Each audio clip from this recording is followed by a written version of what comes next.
What was the touchdown? Did you see it? That was amazing! In 1989, a young boy named Brandon is baptized in Harrison, Arkansas. His mother beams with pride, but Brandon's joy is short-lived. He's troubled by the constant teasing about his weight. His mom offers comforting words, reminding him that God has a plan for everyone and that others' opinions shouldn't define him. Brandon's older brother Marty, who's only 17 years his senior, captures the moment on camera. A well-wisher approaches, mistaking Marty for Brandon's father. Marty quickly corrects the misunderstanding, emphasizing their sibling relationship. Later, Marty discovers alarming letters from the gas company in their mother's mailbox. He's frustrated with Brandon's lifestyle. The preteen spends his days lounging on the couch, indulging in snacks and TV. Despite Marty's concerns about Brandon's health and habits, the younger brother remains unfazed. Inspired by the football players on TV, Brandon declares his dream of playing for the Arkansas Razorbacks. His mother, ever supportive, encourages him while gently reminding him of the hard work ahead. At school, Brandon joins the football team. During a pregame pep talk, the coach asks who wants to play in the NFL. Brandon's enthusiasm stands out as he leaps to the front. However, when the game begins, he finds himself on the bench. The coach's muttered words about kids' unrealistic dreams reach Brandon's ears. An unexpected turn of events puts Brandon in the game when a starter gets injured. His family watches excitedly from the stands. In a surprising move, Brandon manages to grab the opposing quarterback's leg, but instead of completing the tackle, he just holds on, allowing the quarterback to make a pass. This unusual tactic leaves everyone puzzled, hinting at Brandon's unique approach to the game. The coach's outburst stuns everyone. He harshly benches Brandon, using cruel words that echo across the field. This leaves Brandon's family and the spectators uncomfortable and embarrassed. But hope arrives in the form of Coach Ty, a high school coach who sees potential in Brandon. He offers words of encouragement and a path forward. Be the first to arrive, last to leave. With this dedication, Coach Ty believes Brandon could make the high school team. After practice, tension rises when Brandon's father shows up. Marty, still hurt by his father's past addiction, lays down strict rules for the visit. The evening starts well, but takes a turn when Brandon's father finds alcohol and loses control. The next morning, a scared Brandon calls Marty for help. When Marty arrives, their father begs him to keep quiet, fearing he'll lose access to Brandon. Marty, however, firmly cuts ties. Fast forward to high school, and we find Brandon on the football team under Coach Tyson's wing. True to his word, Brandon's always first to practice. He opens up to Coach Ty about his struggles, wondering if football is truly his calling. Coach Ty offers a wise analogy about the value of hard work. Excitement builds as Coach Ty reveals he's arranged for Brandon to meet the Arkansas Razorbacks offensive line coach, Coach Bender. It's unofficial, but Coach Ty has praised Brandon as a hidden gem. Soon after, the Burlsworth brothers head to the University of Arkansas. They're nervous but hopeful as they prepare for this pivotal meeting with Coach Bender. Despite Marty's attempt to temper expectations, Brandon remains hopeful about meeting Coach Bender. He sees this as his stepping stone to the NFL. At the university, Coach Bender's skepticism is clear. He points out Brandon's lack of size for college football, dampening their spirits. Undeterred, Brandon offers to walk on, paying his own way. Coach Bender reluctantly agrees, but bluntly states Brandon will likely never play. This harsh reality doesn't faze Brandon. Instead, he immediately starts planning to bulk up, buying snacks on the spot. Back home, Brandon doubles down on his training. Coach Ty continues to motivate the team with his wisdom, emphasizing the connection between hard work and big dreams. A twist comes when Coach Ty visits Brandon's home with news of a scholarship from Arkansas Tech. While the family celebrates, Brandon seems conflicted. In a surprising move, he tears up the offer, declaring his intent to join the Razorbacks instead. At his high school graduation, Brandon shocks everyone. Despite the announcement of his Arkansas Tech scholarship, he reveals his plan to walk on at the University of Arkansas. This bold decision angers Marty, who criticizes Brandon for ignoring their financial struggles. As Brandon tries to leave, his car refuses to start. Marty can't resist a jab, linking Brandon's stalled plans to his favorite snack. This moment of frustration and determination sets the stage for Brandon's challenging journey ahead. While their father watches from afar, Brandon overhears his mom discussing a new loan. This revelation hits him hard, making him realize the financial strain his dreams have put on the family. In a moment of reflection, he carefully pieces together the torn scholarship offer. His mother then brings bittersweet news. His father will fix the car, and she's secured a second mortgage. However, it only covers 1 year of education. Brandon must earn a scholarship within that time to continue. With determination, he promises to make the most of this opportunity and repay her sacrifice. As Brandon prepares to leave, his family and Coach Ty gather to see him off. The 90-minute drive to campus feels like the start of a new chapter. Marty gives him a cell phone, a lifeline to home.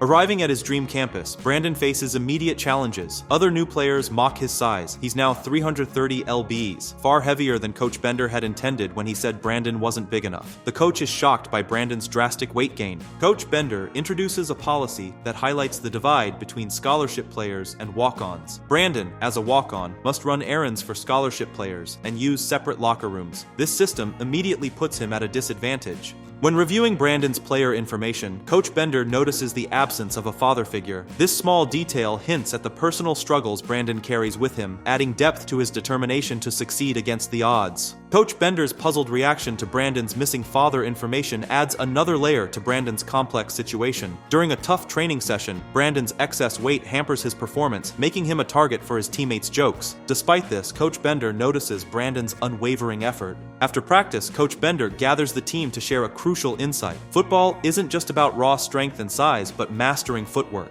He challenges the common belief that backs and receivers are the most skilled, arguing that linemen, who learn their skills, are the true masters of the game. The team coach interrupts, questioning Bender's faith in Brandon. Bender defends his approach, believing in giving everyone a chance to reveal hidden potential. Meanwhile, Marty watches from afar, silently supporting his brother. A devastating announcement follows. Only top linemen will avoid redshirting this year. This news threatens Brandon's scholarship dreams and his ability to continue at the university beyond this year. When Brandon confronts Coach Bender about his scholarship chances, the coach offers a small ray of hope.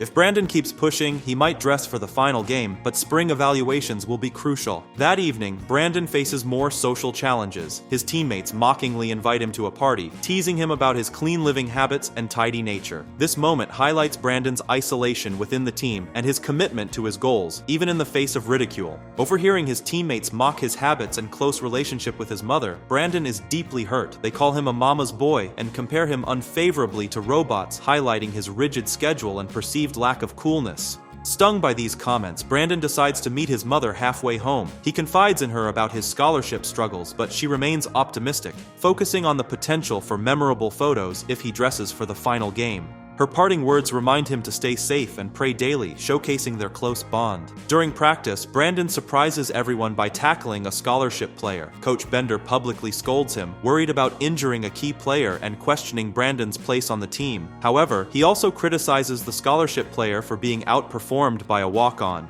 In a private moment, Coach Bender softens his approach. He admits he's unsure if Brandon truly belongs, but encourages him to lose weight and build muscle, offering his help. This mix of tough love and support becomes a turning point for Brandon. Motivated by this guidance, Brandon intensifies his efforts. His disciplined nature helps him follow the coach's instructions precisely. Marty's regular visits provide additional support and motivation. Brandon's day now starts at 5 a.m. with prayer, fueling his rapid progress. As he sheds pounds and improves physically, even his skeptical teammates begin to respect his dedication and precision. This transformation is symbolized by a teammate's surprised comment about Brandon walking on the grass, suggesting a newfound confidence and belonging. This sequence shows Brandon's journey from ridicule to respect, driven by his unwavering determination and the gradual support of those around him.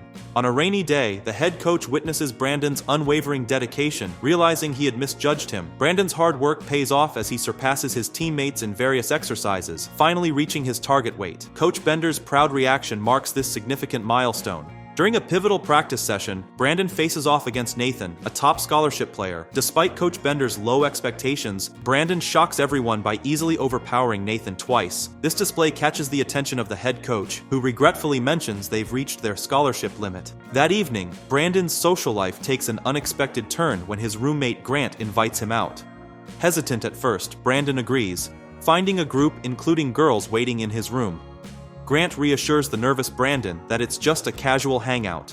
At the cafe, the group enjoys lively conversation. Nathan, still smarting from his earlier defeat, decides to play a prank by ordering Brandon an alcohol-laced shake, knowing Brandon doesn't drink. As Brandon unknowingly consumes the drink, he shares his uncertainty about returning next year due to financial constraints.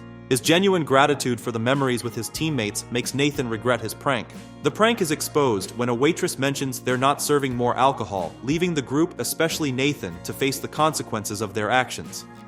This moment highlights Brandon's innocence and the complex dynamics within the team, as well as the growing respect he's earning from his peers. Brandon leaves the cafe, disappointed by the prank. His friends, concerned, follow him. Seeking to clear his head, Brandon starts running on the stadium track. Grant joins first, showing solidarity. Eventually, even Nathan joins, leading to a reconciliation that strengthens their bond. On the final game day, excitement fills the air. The stadium vibrates with the crowd's roar, and Brandon's family cheers him on. His mother's unwavering faith in him is evident.